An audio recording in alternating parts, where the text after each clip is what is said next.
Bom dia, boa tarde, boa noite para quem está nos assistindo. Essa é mais uma conversa do B13 Bela Vista. Sigam a gente, B13BelaVista.oficial. E estou aqui, eu sou o Diego Arvati, estou aqui no lado do meu parceiro Tim Hernani. E tenho o maior prazer de estar conversando hoje com o neurocientista, professor Miguel Nicoleles. Prazer estar aqui, professor. E estamos aqui no Bexiga. Quais são as memórias que você tem do Bexiga? Bom, primeiramente, muito obrigado pelo convite. Oficialmente, eu acho que é a primeira vez que eu volto para o Bexiga em quase 40 anos. Eu nasci aqui perto, na maternidade Matarazzo, que nem existe mais, né? E meus pais moravam perto da Praça da Sé, mas na transição, né? Uma região, a Conde Sarzedas, que é a transição entre a Liberdade, Centro, e aí tem um pedaço da fronteira com a Bela Vista, né? E eu muito cedo mudei para um bairro que não existia na época, né? Até consegui. Minha mãe tem jornais da época. Moema era um pasto, né? Quando nós mudamos para lá em 64. Mas eu tenho memórias maravilhosas, porque não só minha família morava aqui, mas muitos dos meus amigos, depois do ensino médio, eram daqui. Talvez o meu grande amigo Fábio Pugliese morava aqui perto, então a gente fazia excursões, né, na época, era uma época bem difícil, né, no Brasil, no meio da ditadura, e nós éramos completamente doidos, né, porque a gente fazia coisas que hoje em dia não seriam santos, mas na época, né, eu contei outro dia, umas semanas atrás, é curioso, né, o que aconteceu aqui. Um dia estava o Erasmo Dias fazendo campanha para deputado federal, logo depois de invadir a medicina e a PUC, né?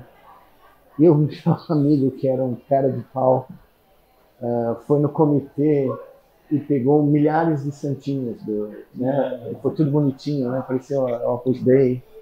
Ele fez direito depois. Aí ele foi lá, pegou milhares de santinhos e trouxe para a escola. Eu estudava no Bandeirantes, né? E durante umas 2 semanas não assistimos aula nenhuma. A gente ficava no fundo da sala fazendo o bigode do Hitler no Erasmo Dias, né? E depois nós vamos postar pela cidade de São Paulo, principalmente na Vila Paulista, de madrugada. E aí um dia sai na Folha de São Paulo: vândalos difamam o grande secretário de segurança. E meu pai era juiz de direito. E no café da manhã ele está lendo a Folha de São Paulo e eu do lado tomando café. Doutor Ângelo, que coisa que a cidade de São Paulo está se transformando, né? E eu viro pro doutor Ângelo: é uma coisa de louco isso, né, pai? E tinha sido gente que tinha feito isso, né? E foi divertidíssimo, né? Porque quando você vai imaginar que se você contar essa história na escola de ensino médio hoje, ninguém vai entender nada, né? Uma ditadura, né? Mas como você disse, assim, os bexigentos bela-vistenses... Não, é uma raça... É tudo espírito, literalmente, né? Porque o meu pai era corintiano e eu sou palmeirense, evidentemente, mas o meu amigo Fábio era corintiano e o pai dele era palmeirense. Então o seu Oswaldo, que era o pai do Fábio, propunha trocar de filho. Mandar o Fábio para minha casa e eu ir para a casa dele. Mas era muito divertido, porque a gente andava... Era outra cidade, né? A gente andava de madrugada aqui, ia na 13 de maio. Eu me lembro a primeira vez que eu fui na Esperança com uma namorada. Chegou a conta, não tinha cartão de crédito, não tinha Pix, era dinheiro, né? E meu pai tinha me dado dinheiro contado, né? E aí vem a conta, aqui na 13 de maio, eu olho para a conta, não podia deixar, né? Eu tinha que pagar a conta. Quando eu olho, não tinha sobrado dinheiro para o ônibus. Então eu paguei a conta, ela morava perto, então ela foi, deixei na casa dela, eu vim andando, 13 de maio até Moema, no meio da madrugada. E nada aconteceu. Não senti nenhum, né? Só cheguei em casa molhado, né? E o doutor Ângelo: o que aconteceu? Eu falei: a parmegiana era mais cara do que eu imaginava. Mas, os bom... perigos eram outros, né? Ele era muito doido, assim, como era um perigo institucional, né? Não, era uma coisa, a gente sentia isso. Um dia, essa é outra história muito boa também, com o Fábio também. O Bandeirantes resolveu demitir um professor de história que era o nosso ídolo, né? Era um cara da USP, um cara muito... né? Imagina, ele contando para nós o que estava acontecendo no Brasil, um bando de moleque que não tinha a menor ideia, né? Todo mundo de classe média alta, de repente ele contando. E no dia que demitiram ele veio se despedir da gente, a gente saiu saiu da escola, todas as classes, e sentou na Rua Estela para protestar a demissão dele. E ele quase chorando lá, né, no balcão, acenando para nós, parecia, né, um comício, né, o professor de história acenando e nós lá falando que não ia ter aula, não ia ter... E de repente a gente olha na 23 de maio, segundo exército, vindo que nem, né, um comboio do segundo exército, aí o Fábio vira para nós, olha o que nós aprontamos, nós pensamos que era para nós, e não era, eles estavam indo para invadir a PUC. Só que a molecada viu o comboio, todo mundo começou a pular o muro do Bandeirantes, se esconder para onde pudesse, e à noite a gente descobriu que aquilo era por causa da invasão da PUC, né? Eu gosto de imaginar isso acontecendo assim nas ruas de São Paulo. Não, eu conto para meus filhos o que a gente fazia, os comícios, né, das diretas, né? Eu fui para todos os comícios das diretas, né, em São Paulo, no Rio, Brasília, Minas Gerais. Eu viajei por todos os comícios das diretas. E eu conto para meus filhos que 2 nasceram nos Estados Unidos e um foi muito pequenininho, né? O mais velho ainda entende, os outros não fazem a menor noção do que era isso, né? De você estar com a tropa de choque ali, aqui na Praça da Sé, né? E você lá, né, milhares de pessoas, os mais santos. E curiosamente, anos depois, eu fiquei muito amigo do irmão do Osmar, que é o Oscar Ulisses, né? Que é outro narrador de futebol. Grande, o melhor narrador do momento no Brasil. Eu falo, o cientista Oscar. E eu contei para eles a história, porque eu vi o irmão dele, né, animando os comícios aqui no Anhangabaú, tinha 1 milhão de pessoas. Né? E eu chegava em casa, né, meu pai perguntava, onde você estava? Eu falava, jogo de futebol. Sua família era conservadora, professor? Perdão? Sua família era conservadora? Não, a minha mãe é escritora, né? Então minha mãe era 180 graus diferente do meu pai, né? Meu pai era um juiz de direito, conservador, mas um cara que tenho muito orgulho do meu pai, apesar de ser um cara, nunca foi um cara de esquerda, nunca. Mas meu pai mandou vários caras do Esquadrão da Morte para a cadeia durante 100 anos. Sentenciou gente. Ele era juiz de Barueri. E peitar essa galera. Peitou, e ele tinha escolta, proteção militar, porque as ameaças de morte eram. Eu já fiquei, era tranquilo, atendeu o telefone, vamos matar seu pai. Eu falei, tá bom, muito obrigado, avisa pra gente organizar. O senhor nunca sofreu algo muito concreto assim? Não, eu não. Naquela época não tinha, né, internet, não tinha como localizar onde o cara mora, mas meu pai foi juiz de toda a Alta Araraquarense, né? Então eu ia para, era muito divertido, porque eu ia para Jales, os caras falavam, aqui é a melhor linguiça de São Paulo. Eu falei, não, mas não é Bragança? Quase apanhei, né? Porque o filho do juiz falar que a melhor linguiça do estado de São Paulo é em Bragança, e aí ele foi juiz em Votuporanga, em Andeara, todos lugares que, né? Eu assisti o grande clássico futebolístico da Alta Araraquarense, que era Votuporanguense e Fernandópolis. É Ferroviária? Não, Ferroviária era time grande. Isso era... Ferroviária, assisti o jogo da Ferroviária ontem, matei a saudade do jogo da Ferroviária ontem contra o Curitiba, mas Votuporanguense e Fernandópolis era... não, aí teve uma briga no campo, meu pai mandou prender todo mundo no estádio. Eu falei, pai, não dá pra dar um descanso.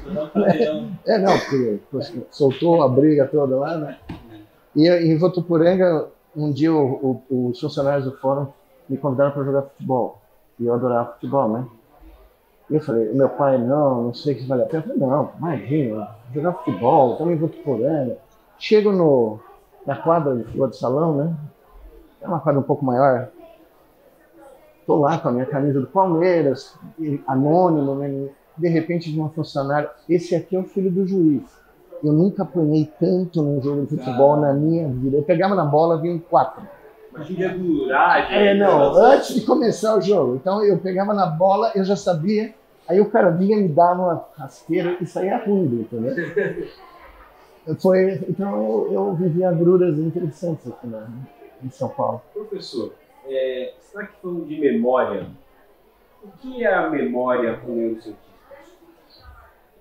Bom, aí é complicado porque tem tantas teorias do que, né, seria difícil eu responder rapidamente, mas na realidade a gente está na era, né, em que todo mundo fala de memória do ponto de vista digital, né, por causa dos nossos brinquedinhos e dos nossos computadores. E a memória humana não tem nada a ver com a memória digital. Para começar, ela é analógica, ela é contínua. Ela não é As pessoas acham que porque o ser humano criou a lógica digital, o cérebro humano funciona de acordo com a criação, mas a criação não explica a criatura. A criação é uma projeção limitada da capacidade total do cérebro humano. A matemática é uma projeção da mente humana. Ela não é... Diferente dos platonistas que acreditam que a matemática está aqui fora. Isso é uma questão. Então, assim, o cérebro humano tem uma capacidade maior do que a gente imagina. Porque o pessoal sempre usa aquela... Acho que eu já vi comentando sobre os 10%. Não, esse é meu pet preferido, porque é um absurdo. Mas dá uma questão. De que a memória, ela... Tem gente que usa 10% porque não tem os restantes 90%, mas a gente usa cada milímetro cúbico de cérebro porque é um sistema que foi selecionado para otimizar nossa sobrevivência. Então, a inteligência, por exemplo, é uma propriedade emergente da mente humana para conseguir antever, né, perigos, riscos. Não é à toa que, não sei se você já tiveram essa experiência, se você está focado escrevendo, olhando para um lugar e de repente passa algo correndo do seu lado, você imediatamente tem um reflexo de fuga, né? Já aconteceu comigo várias vezes, passar uma barata do lado e você pensar que é algo muito mais sério, né? Apesar que a barata é sério também, nem fale, se ela voar. Mas a memória é basicamente a forma com que o cérebro encontrou de acumular essas experiências desde a vida intraútero para criar um modelo de mundo, né? E poder usar esse modelo do que existe aqui, que não é perfeito, é uma aproximação. Essa é outra questão que os matemáticos não entendem, os físicos não entendem. Eles adoram dizer que eles estão explicando a realidade, mas eles estão explicando a realidade dentro dos limites da mente humana. É o que eu sempre falo. Se o Spock descer aqui um dia, vai falar: eu tenho uma teoria muito melhor que de vocês. Vocês não chegaram nem perto do que é a verdade, né? E a memória, basicamente, ela é fundamental, porque se você não consegue acumular as experiências, tem aquele filme, né, do Bill Murray, que é famoso, né, que ele acorda toda manhã, sim, ele acorda de volta, o dia da marmota, ele acorda de volta e ele não absorveu, ele absorveu, mas todo mundo em volta é como se a memória não existisse. A existência humana seria isso. E isso acontece em certas doenças do sistema nervoso central. Um caso muito famoso onde o paciente perdeu, por uma crise epilética crônica, regiões do cérebro que são essenciais para criar a memória, para depositar a memória. Então você se apresenta para o cara fala: meu nome é esse, você fala: meu nome é esse. 2 minutos depois ele se apresenta de novo e ele não tem como registrar um filme da nossa existência, né? E essa memória ela não é estocada da maneira que computadores estocam memórias. Esse é o grande dilema da área de inteligência artificial, um dos, né? Porque as pessoas tentam equacionar o cérebro humano a um computador, né? Não faz o menor sentido. Então, eu e um colega matemático, meu melhor amigo, Ronald Sicurel, 10 anos exatamente atrás, publicamos uma monografia onde a gente fala que o cérebro utiliza uma outra forma de informação. Ela é uma informação contínua. Ela não é simbólica como a informação shanoniana, né, que a gente usa em computação. Ela não é declaratória, né, você não pode ficar falando, você não consegue descrever em palavras tudo que você tem estocado na sua mente. E o cérebro meio que dá uma descartada também. Porque não, sim. Eu não lembro. Ainda bem, né? De coisas da minha infância, por exemplo, mas não por nenhum trauma ou por nada. Não, o cérebro foi crescendo, ele foi aumentando a conectividade, foi aumentando Você tem uma amnésia retrógrada da infância, ainda bem, né? Eu tive uma amnésia de álcool. A única vez na minha vida que eu tive uma amnésia de álcool. Isso é frequente. Nunca aconteceu. No bexiga, então. Não, mas eu tive uma amnésia, assim, eu achei horrível não lembrar o que aconteceu. Você veja o que acontece quando você é amigo de alguém que é do bexiga, que era o Fábio Pugliese. Um dia nós fomos na festa da formatura, eu lembrei do amnésia do álcool. Nós fomos na festa da formatura do Bandeirante, eu não bebo, né? Mas o Fábio, né, enxugava razoável, enxugava por mim e por ele. Aí minha mãe tinha acabado de comprar um sofá maravilhoso, um tapete, daqueles tapetes, né? E depois da festa, nós fomos para casa. E ele completamente chapado e eu, né, levando ele para casa para chamar a mãe dele para vir buscar. E com medo dele voltar sozinho, né? Ele senta no sofá da minha mãe E ele é alto, né? Bonitão e tal. Minha mãe adorava ele. E aí, Fábio, tudo bem? Ele, Dona Giselda, nunca estive melhor. Bum! Começou a vomitar que nem o sofá, até hoje. Minha mãe tem 86 anos, até hoje ela lembra do sofá e do tapete, né? Grande. Isso é uma coisa, você tocou num assunto que as pessoas sempre falam sobre inteligência artificial, robôs e tudo mais, essa questão de quando teremos um robô muito próximo do ser humano, né? E eu não sei, inclusive, por que as pessoas querem um robô próximo do ser humano. Assim, a gente não tem dado muito lá, certo? Então, temos e não temos mais. Eu fico pensando o seguinte, assim, essa questão da memória é uma pergunta que eu sempre quis fazer para o senhor, assim. E muito provavelmente vou estar errado, então, o senhor é professor, sobre me corrige. A gente é um grande acúmulo de experiências, de memórias, de resoluções, né, de improvisos e tudo mais, assim, né? E desde que nós nascemos, a gente não nasceu sabendo e a gente foi acumulando. O que é perto o bastante? Como seria? Tem duas coisas que eu fiquei pensando assim, sobre essa nossa conversa, assim. Sobre questões morais. Esses dias eu vi um vídeo de um daqueles da Boston Dynamics, um daqueles robozinhos, um dragão que fizeram, vestiram um robozinho desse. Você sabe que ele é teleoperado, né? Ele não é autônomo. Ele não é autônomo? Eu conheço o Boston Dynamics há 30 anos. Aí, ó, tem um cara fora do filme, fora do vídeo. Não eu. Tem um cara fora do vídeo teleoperando o robô, ele não faz aquilo autonomamente. Ele é muito bom do ponto de vista, né, porque ele tem a flexibilidade, ele consegue fazer movimentos elaborados, salto mortal e tal, mas ele não faz aquilo pela volição dele. Porque assim, tinha uma galera e o pessoal ficava chutando o robô, e o robô dava aquela capengada, aí o outro, não sei o que, eu fico pensando assim, tá bom, então a gente vai, em algum momento a gente vai ter um robô parecido com um ser humano, se a galera entrar. E como seria essa questão moral? Eu fiquei pensando assim, era um bando de boy, sabe? Um bando de playboy, assim, chutando robô. Você acha que é melhor a gente eliminar os boys?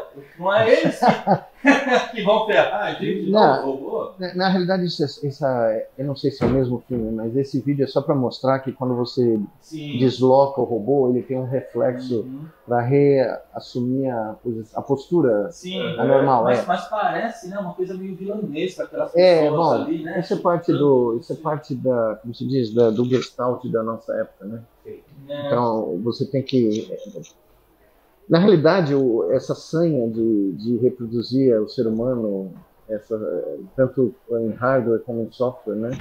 Que é impossível, matematicamente é impossível, não dá para contradizer as leis da física, né? Nenhum cara da área vai assumir, mas eles sabem. Mas toda a área de inteligência artificial vive do hype. Porque é a forma de se levantar dinheiro para você manter sua empresa, financiar a sua empresa. Você precisa dizer que amanhã você vai ter um software que vai substituir um artista, porque isso gera a especulação. E nós vivemos disso, nós vivemos numa época onde a especulação e a criação de mundos fantasiosos. É só você ver o que vende de livros. Se você olhar na Amazon e for ver o ranking dos livros, a maioria, não é toda hora, mas a maioria das vezes os livros de fantasia são livros que vendem que nem água. Porque no mundo miserável, como dizia, né, o Schopenhauer, no mundo onde tudo é tristeza e esporadicamente a tristeza diminui, você chama isso de felicidade. Essa é uma visão do Schopenhauer. Ele era um cara meio para baixo. Eu sempre falava que o Schopenhauer era corintiano, eu tenho quase certeza.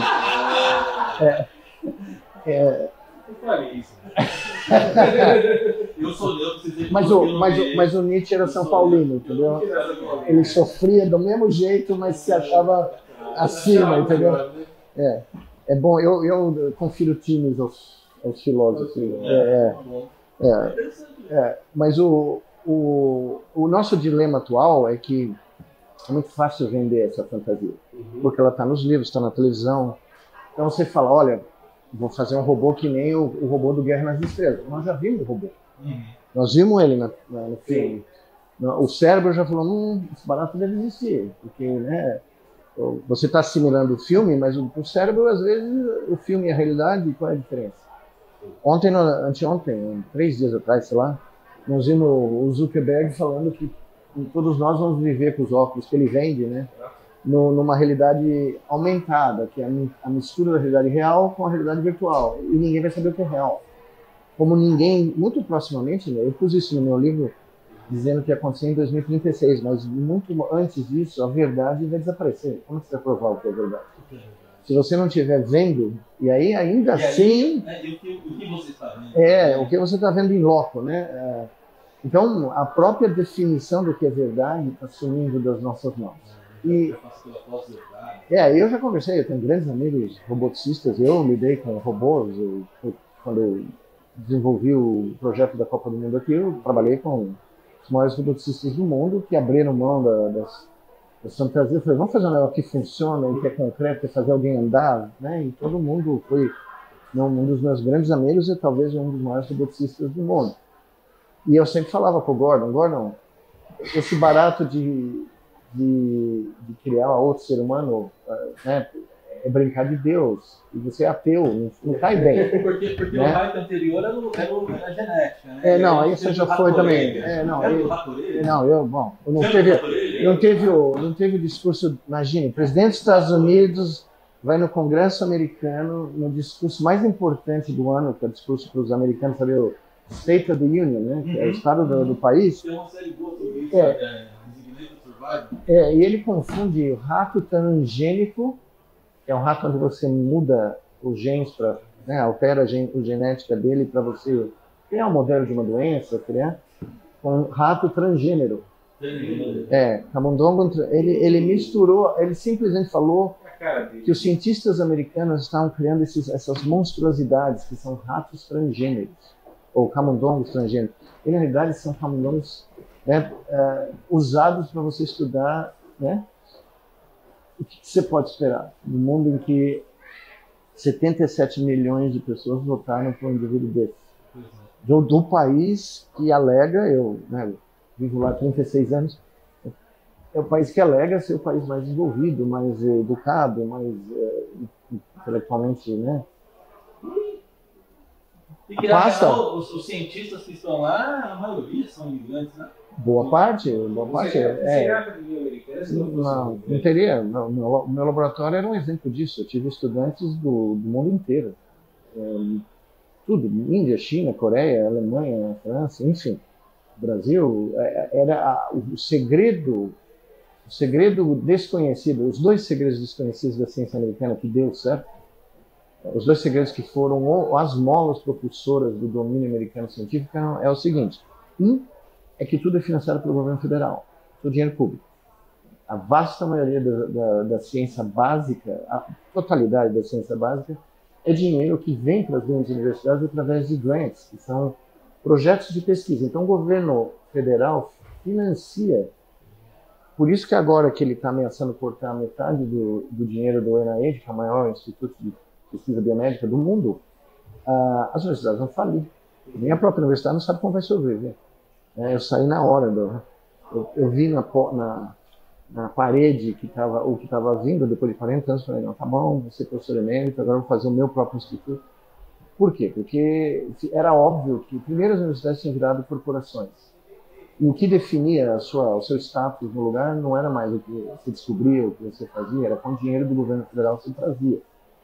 Então, no Brasil ninguém tem a menor ideia disso, mas a ciência básica, aí as pessoas me perguntam, por que tem tanta empresa de inovação, tanta startup tecnológica nos Estados Unidos? É óbvio, porque as universidades financiadas pelo governo federal tiram todo o risco da pesquisa básica, que leva 20 anos para você fazer, para saber se o troço é profissional ou não.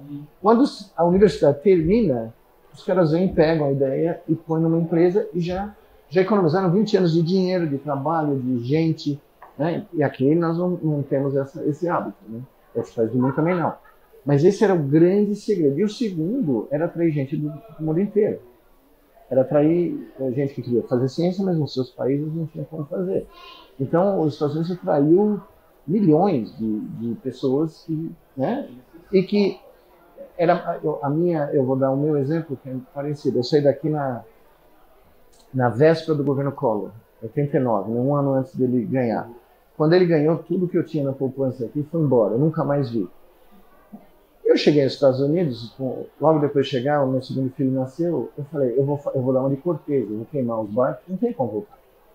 Então, ou funciona aqui, né, e não tinha Uber naquela época, então ou funciona aqui, ou eu não tenho para onde ir. Né? E, então era algo meio obcecado, enfim, de certa maneira funcionou.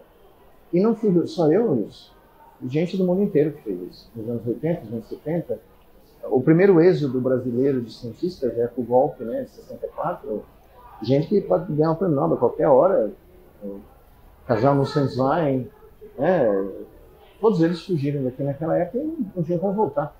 Né? Então, a ciência americana, esses dois segredinhos que aqui a gente não conhece, e agora, basicamente, o governo Trump está atacando ao mesmo tempo os dois gansos dos ovos de ouro da ciência americana. Né? De uma forma geral, a academia, é muito difícil falar de uma profissão muito generalista, assim, mas a academia americana mudou nesses últimos 35 anos? Mudou muito. Quando eu cheguei lá em 89, aí eu posso dizer que eu dei muita sorte, porque eu peguei a última janela do período dourado da ciência americana, onde o que valia era o que você produzia intelectualmente, suas ideias. O dinheiro era uma coisa importante, mas era secundária, porque 20% dos grants eram 20, 30, né, eram financiados. Quando eu estava depois de 30 anos, né, um pouco antes da pandemia, menos de 10%, 7%, 6%. Então, quando você põe seres humanos altamente competentes num grau de competição animalesco, que é quase aleatório, quando você chega a 6... uma cultura, não, como uma cultura que penetrou... Então, exato, mas isso, quando eu cheguei lá, isso estava fora do mundo acadêmico. Então a gente tinha uma bolha. Eu achei que eu ia viver o resto da minha vida numa bolha fora do mundo exterior, porque os valores da cultura americana corporativa não tinham penetrado. Então, quem era o chefe do departamento? O maior cientista do departamento. Quem era o diretor da faculdade de medicina? O maior médico ou cientista da faculdade de medicina. Quem era o reitor da universidade? O presidente, que lá é diferente. O maior intelectual da universidade. De repente, no meio dos anos 90, começaram a contratar gente do mundo corporativo.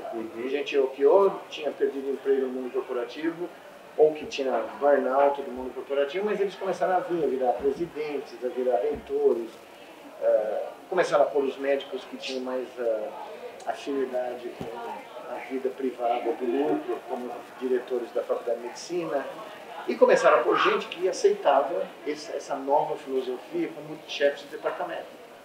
O meu último chefe de departamento, a última diretora da faculdade de medicina, é horrorosa, né? Eu só quero saber do dinheiro que eu estou trazendo. Aí eu olhei para aquilo e falei, não foi isso que eu assinei, não foi esse contrato que eu assinei 30 e tantos anos atrás. Mas foi um número muito pequeno de pessoas antes da pandemia, ou no meio da pandemia, percebeu essa mudança dramática e estendeu, continuou, gente da minha geração. E hoje está muito desesperado. Todo mundo querendo ir embora, todo mundo querendo migrar para a Austrália, para Nova Zelândia, para o Brasil. Porque ser cientista é quase meio que, assim, não é à toa que rima, né? Cientista com artista, assim. Existe uma outra maneira de interpretar a vida, a maneira de interpretar o que você... Como você analisa o mundo mesmo, ou o que você quer para o mundo. Eu sempre repito a frase que minha avó me disse uma vez, que é ser cientista é ser para ser criança o resto da vida. Criança no sentido de fazer perguntas que ninguém faz, perguntas que podem soar idiotas, mas que no vamos ver são as perguntas mais fundamentais, porque a criança não tem filtro, né? A criança não impuseram ainda as regras de comportamento social, então ela olha para um jardim e vê a formiga carregando baratinho ali e fala, por quê? A formiga é sempre esse mesmo percurso, sempre, né? Esse tipo de pergunta é que move a ciência. Deixa eu ter quantos anos, desculpa.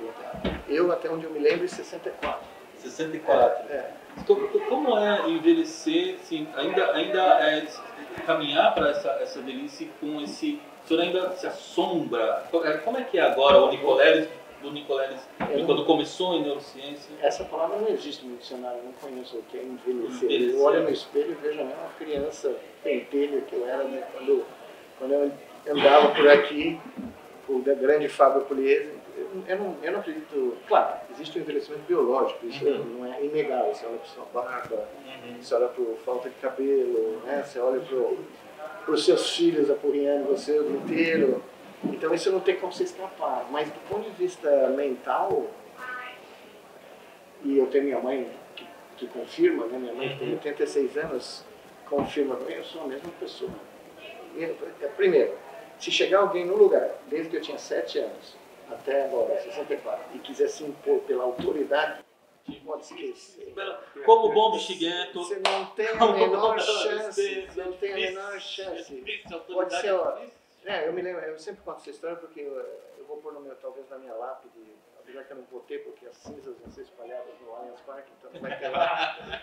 Mas eu sempre conto essa história. Minha primeira palestra na Harvard, imagina, brasileiro, 30 e poucos anos, vai lá, no meio do covil dos lobos, do Prêmio Nobel de Neurociência na plateia, né? E contar que a era de registrar a atividade de um neurônio só, o que o cara tinha ganho, o Prêmio Nobel com isso, tinha acabado, porque eu e o John Shaper, meu grande parceiro, tínhamos descoberto a forma de registrar a atividade elétrica de centenas de neurônios simultaneamente. Ou seja, em vez de olhar para a árvore, olhar para a floresta. Que era o Holy Grail da neurociência por quase 100 anos. Mas tinha um monte de problemas de eletrônica, problemas matemáticos, problemas biológicos, e tinha um problema ridículo que o meu chefe não tinha como solucionar e que eu solucionei, que era fazer a cirurgia. Pegar um ratinho de 300 gramas, um cérebro de 5 gramas, 10, e implantar centenas de eletrodos em diferentes áreas do cérebro. Não tinha ninguém que conseguia, mas quando eu estudei aqui, fiz técnica cirúrgica, eu cheguei lá e falei, não, isso aqui é ridículo. E comecei a fazer a neurocirurgia, vinha gente ver, porque a maioria dos pesquisadores de neurociência nos Estados Unidos são biólogos, não são médicos. E eles nunca tinham visto uma cirurgia, nunca tinham praticado cirurgia. E apesar de eu não ter mão chinesa, eu sabia o que fazer. Pois bem, estou lá dando a palestra, prêmio Nobel no meio da minha palestra, né? Eu são 40 anos dando palestra, eu sei o que eu estou falando, eu sei como... Não, o cara olhando para mim, e ele é um cara bem conservador, republicano e tal, o cara levanta e sai. O que na academia é o maior insulto que você pode receber, é você estar no meio de uma palestra no nível desses e um cristão levanta e vai embora. Bom, eu dei a menor bola, terminei a palestra, vem o chefe do departamento, nossa, você viu?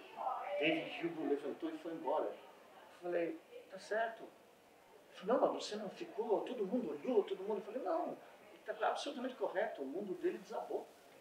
Né? Eu só não falei fuck you, porque não era apropriado, mas eu virei e falei, ele falou, você não está, né? Como quem diz, sua carreira acabou? Eu falei, não, a minha só está começando. Né? O que acabou foi o mundo dele.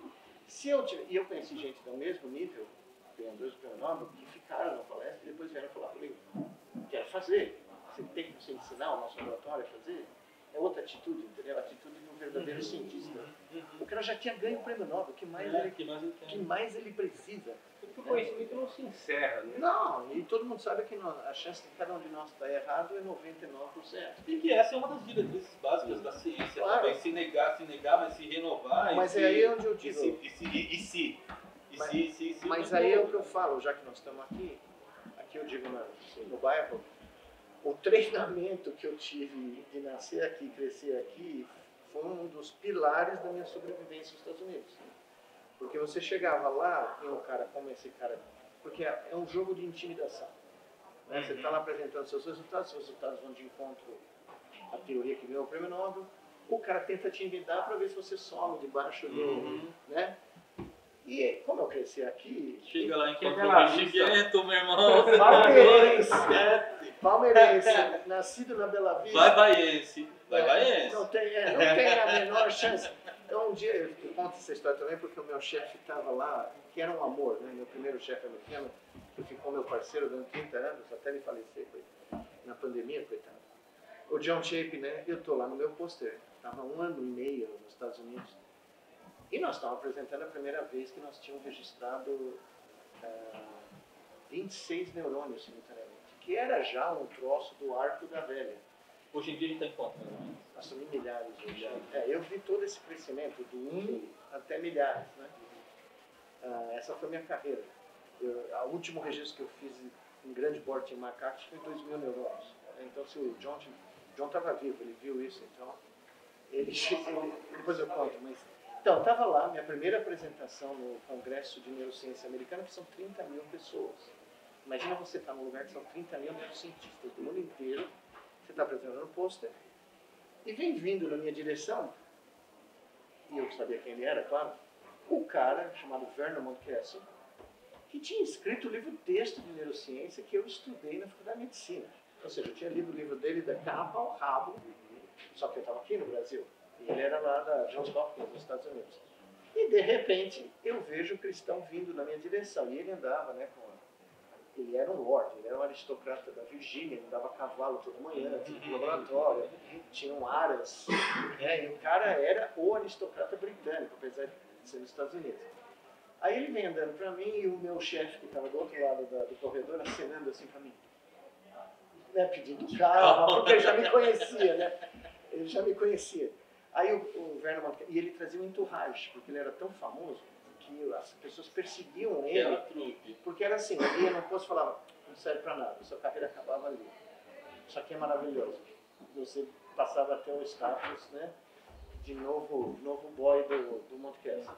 Pois bem, ele veio no meu pôster, olha, e ele tinha registrado a vida inteira um neurônio de cada vez. Imagina, um senhor de 70 anos, final da carreira. Primeira pergunta, ele não se apresentou, né? E ele tinha um crachá, e evidentemente eu olhei na hora e confirmei que era ele mesmo, né? Vernon Mountcastle. Ele vira para mim e fala, Dr. Nicoleles, por que registrar 26 neurônios? Um certo riso, sabe, com aquela cara de ironia, tipo a cara do George Bush filho, sabe? Ele chama de smirk nos Estados Unidos, aquele riso de galhofa. Eu falei, Dr. Mountcastle, porque é 26 vezes melhor do que o senhor fez. O meu chefe, eu nunca vou esquecer a cara do John. O John ficou vermelho inteiro, como quem diz, acabou. A vista chegou. E os caras em volta dele olhando, né? Aí o Vernon Mountcastle olha pra mim como quem diz, da onde saiu esse cara, né? E põe a mão assim no ombro, I like you. Aí a carreira, aí melhor do que ele virar as costas também. Não, mas a próxima vez que eu fui, né, anos depois, eu já era profissional de ele já tinha se aposentado, eu fui na Johns Hopkins, no Instituto do Cérebro, e ele tinha sido o fundador.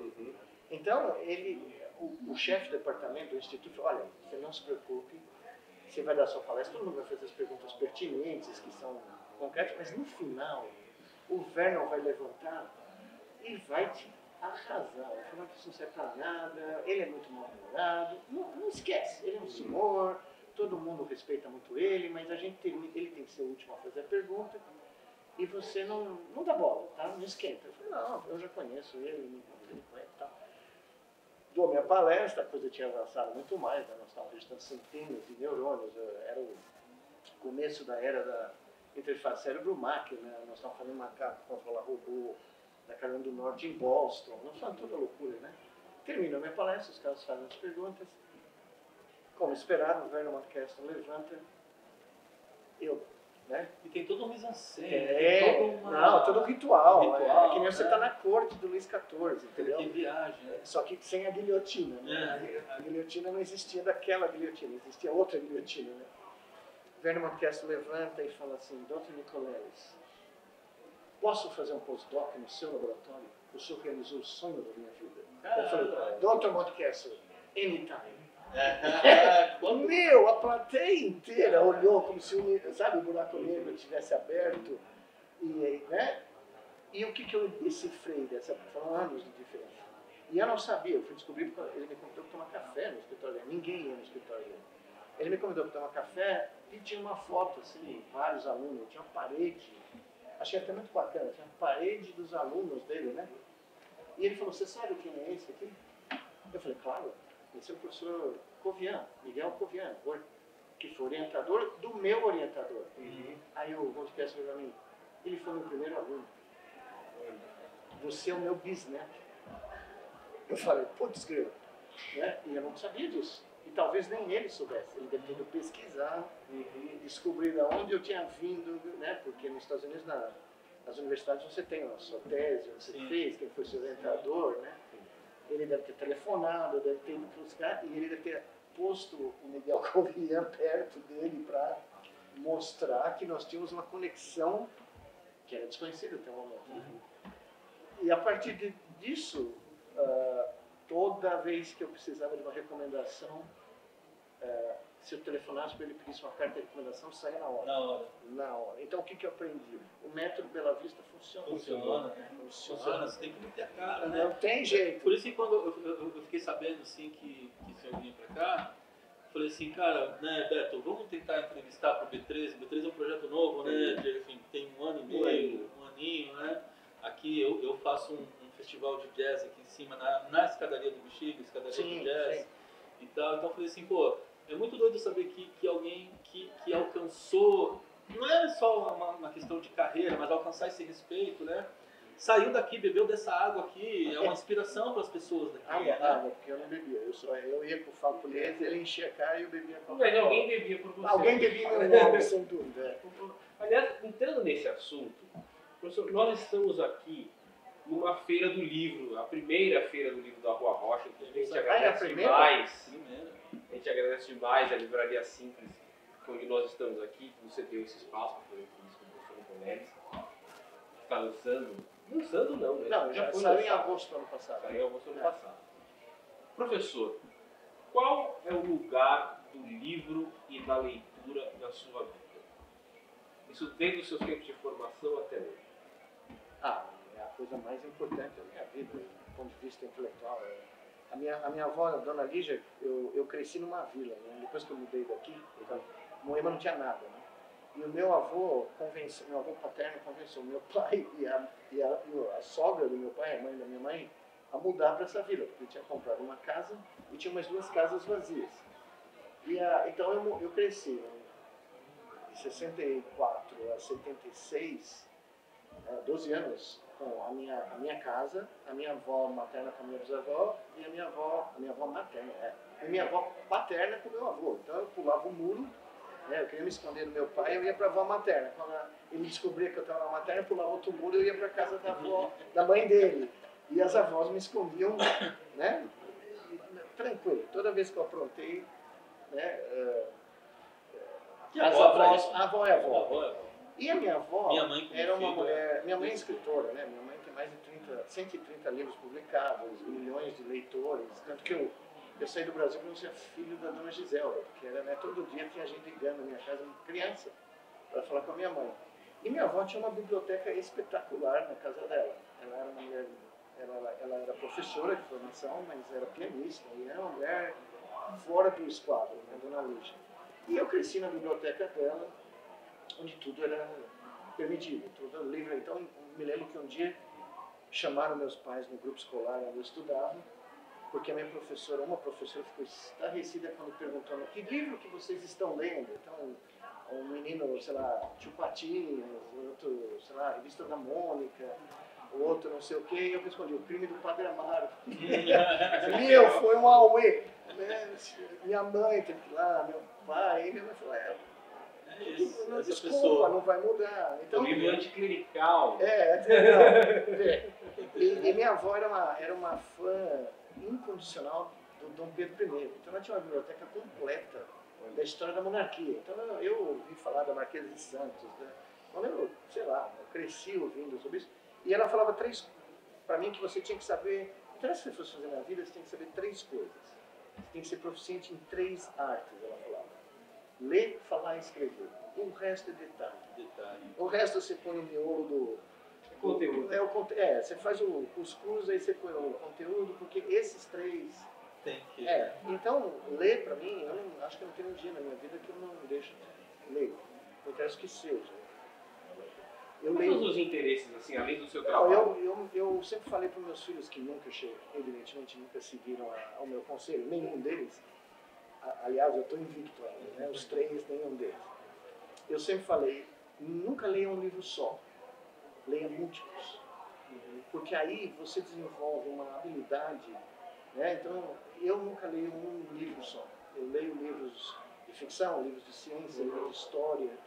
Então, estou lendo estou lendo a história dos mongóis, ao mesmo tempo estou lendo um livro sensacional que muita gente não conhece aqui, dos anos 50, chamado Quarteto de Alexandria, que é um romance de 4 volumes, completamente maluco. É o Ulisses, é equivalente ao Ulisses, mas escrito por um cara que morou em Alexandria na época do Nasser, né? E contando, e eu tenho um capítulo, o Egito me fascina profundamente. Então eu estou lendo esse livro, estou lendo um livro de história, estou lendo um livro de neurociência, e na realidade isso foi muito desde a minha infância. A minha avó não falava, nossa, vai ler isso aqui. Eu chegava da escola, depois de jogar bola, eu ia na rede da biblioteca dela e eu pegava o que eu queria. Ela nunca me disse que isso não pode, aquilo não pode. E eu lia, desde criança, múltiplos livros ao mesmo tempo. Então eu desenvolvi esse hábito. E ele me ajudou profundamente, porque eu chegava nos encontros de neurociência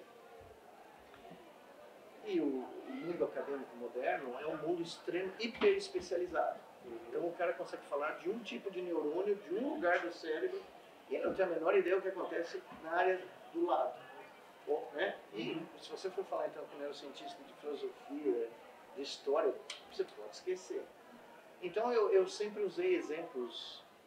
Eu sempre conto essa história, que um dia eu estava dando aula na Duke, no primeiro ano de neurociência, para os alunos de medicina, e falei, na Guerra Civil, o fenômeno do Phantom Limb foi descoberto na Batalha de Gettysburg, quando os soldados tiveram amputações traumáticas e começavam a se queixar dias depois de dor num membro que não existia mais, que tinha sido amputado. Aí o menino levanta a mão, americano, tá? Que batalha é essa? Só a batalha mais importante da Guerra Civil Americana, que literalmente definiu o que os Estados Unidos é. E que ela nunca acabou. Essa batalha nunca acabou, na minha teoria.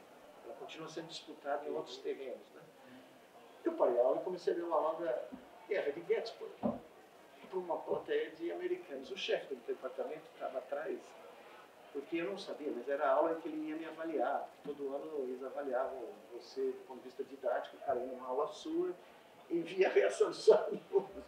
Aí eu terminou a aula, eu estou saindo, dei o Paulo Stalar, que é um cara famosíssimo, membro da Academia Americana de Ciência, quem me contratou, e falou assim para mim, eu vim aqui para te avaliar a sua aula de neurociência e aprendi tudo sobre a batalha de Gettysburg. Eu vou recomendar que eles movam você para o departamento de história. Eu falei, não tem problema, eu vou para o mau gosto. Aí eu vou dar aula de neurociência lá. Aí ele percebeu também, ele logo percebeu que tinha cometido um erro me contratando. No bom sentido, né? Porque eu aterrorizei a vida dele. Né? Ele tem um livro famoso de neurociência, texto, e todo professor da Duke tinha que escrever pelo menos 2 capítulos. E era o meu primeiro ano na Duke. Né? E ele chegou assim para mim, aqui nós temos prazos. Nós temos que terminar o livro na hora certa. O seu prazo é 29 de abril. 29 de abril. Eu falei, tá bom. 29 de abril ele entra no meu escritório. Aí, os capítulos estão prontos? Eu falei, não, nem perto. Ele falou, mas é 29 de abril. Eu falei, Theo, você não falou de que ano? Ele olhou para mim e deve ter pensado, aonde eu fui encontrar esse brasileiro? Eu fui terminar um ano depois, né? Eu lancei o livro inteiro. Mas é isso. Bom, a gente está com o tempo encerrando. Antes de terminar, queria só, professor, que você falasse um pouquinho do Nada Mais Será Como Antes, que você lançou em agosto do ano passado. Sim. Então, esse é o meu primeiro livro de ficção. Ele é eu tinha esse livro na minha cabeça há muitos anos. Né? Aliás, o meu segundo livro vai sair agora pelo Planeta em novembro, que eu escrevi quando eu tinha 16 anos, no meio da ditadura, em 77. No dia que o Marco Maciel levou a carta do gás para fechar o Congresso, eu comecei a escrever esse livro. E 50 anos depois eu vou publicar agora. Esse aqui é um introito. O livro é completamente diferente, é uma sátira do golpe. Né? O meu pai é o herói do livro, um juiz que decide julgar uma adolescente que chama Revolução, que é na ficção, né, é a desencadeadora do golpe, né, uma menina, né. Mas esse livro aqui foi uma tentativa de expurgar minhas angústias com o mundo moderno, né, porque como cientista eu vejo todas as crises existenciais que estão se aproximando e confluindo, né? E eu comecei no meio da pandemia, eu já tinha começado a escrever, mas eu vi no meio da pandemia que nós estamos acelerando a velocidade dessas crises. A crise ambiental, a crise, né, o aquecimento global, que gerou provavelmente uma mutação do Covid, deu o que deu, a crise dos recursos naturais, a crise ideológica, política, a crise como você mencionou, do que é a ética humana, né, o que é o humanismo, né? E eu falei, não vou nunca conseguir escrever um livro científico sobre isso. Eu vou desencadear, vou download toda essa angústia num livro de ficção que, na realidade, está se transformando num livro, um ensaio jornalístico, porque tudo que eu previ aqui está acontecendo. Então, estou abrindo uma lojinha de cartomante para ler mãos e oferecer, né, conselhos do oráculo, porque é impressionante, parece que os caras leram. Quando eu escrevi o livro, as editoras falaram que eu tirar o nome do Trump, né, ficaram com medo. Eu falei, o cara vai voltar e vai dizimar os Estados Unidos vai acabar dividido em 5 países. Não deu outro. E quando o editor americano olhou, falou, você está louco, o cara foi impeachment, o cara está sendo processado. Ele nunca vai ganhar a eleição, isso foi em 2020. O cara tá aí. Só espera. O cara tá aí. Eu falei do apagão, eu conto aqui no capítulo dos apagões elétricos que começaram em Beirute e iam se espalhar pelo mundo inteiro. Semana passada. Portugal, eu ia escrever uma coluna, não consegui, porque foi uma semana muito atribulada. Minha mãe foi hospitalizada, então foi uma loucura. Mas o título da coluna era o seguinte: de apagão em apagão, a sociedade eletrônica digital caminha para o abismo. Ainda dá tempo de escrever. Não, vou escrever a semana que vem. E dá tempo da gente ler também. Vamos dar umas sequências de números aí também, já que é tão premonitório. Quem sabe a gente não consegue uma verbinha na Mega Sena. Aí tem um capítulo, é importante só para terminar, tem um capítulo de um jogo de futebol em 2036. Palmeiras e Corinthians, um derby. Claro que o Corinthians. O Corinthians é rebaixado pela 5ª vez na década e é 6-1 para o Palmeiras, entendeu? Só na ficção. Não, virou realidade. Ou vai virar. Professor, muito obrigado. Obrigado a vocês. Por essa entrevista. Bem-vindo de volta à Bela Vista. Agradeço profundamente. E é uma honra ter o senhor com a gente. Da mesma forma. Obrigado. Prazer. Obrigado, Miguel. Obrigado. E é isso. Sigam o B3BelaVista.oficial. Também frequente a Livraria Simples e a Rua Rocha, que é o Bexiga do seu mais... Na veia. No alto grau. É o Bexiga na veia.